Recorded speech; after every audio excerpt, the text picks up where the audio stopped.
Paranoia has seized the halls in the White House.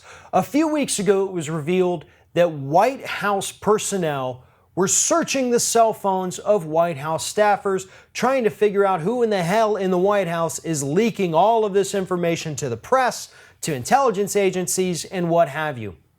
According to a new report by Politico, this paranoia has almost crippled work inside of the White House. While Sean Spicer has come out and said that, look, checking people's cell phones is not part of White House protocol. Well, yeah, obviously it's not, because it's a violation of a person's constitutional rights. But that doesn't mean it's not happening.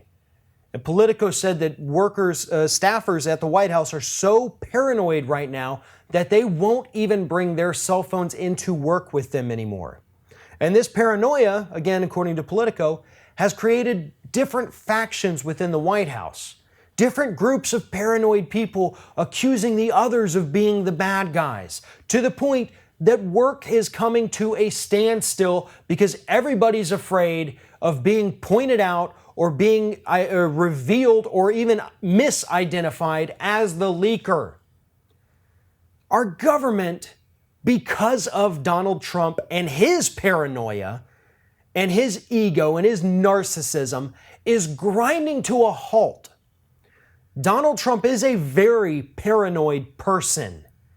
And while I would not put it above him for him to be the leaker or for him to be directing someone to be the leaker, it's his mental state, his mentality that has infected that entire White House.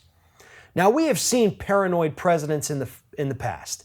Richard Nixon was hugely paranoid. Things didn't work out so well for him. And I don't think there's too many people in this country that don't believe that Trump is headed down that same Nixonian path, towards the same Nixonian end, really.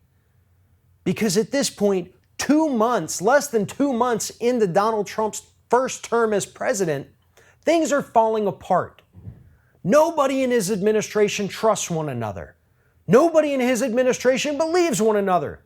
Nobody in the American public believes what the White House says. We don't trust him either.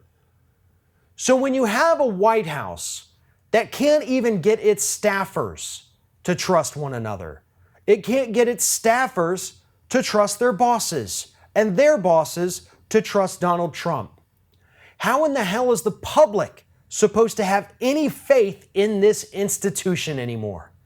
When your workers are so terrified of you violating their constitutional rights that they won't even bring their phones with them into work anymore, you have created a hostile work environment. You have created a system that people do not want to be a part of. And you may think that that's fine, that's just part of the job, but eventually you're going to run out of people to do the daily tasks that keep the White House and the federal government functioning. And we've seen what happens when parts of the federal government shut down. Luckily, we've never had to see what happens when a presidency shuts down. But if this report from Politico is any indicator, if what's happened in the last 2 months is any indication, we are likely headed towards some sort of White House meltdown dysfunction. Hopefully, we can pull back from that. But the damage that the White House is doing, not only to these people that work for them, but to the institution itself, at this point, might not be able to be repaired.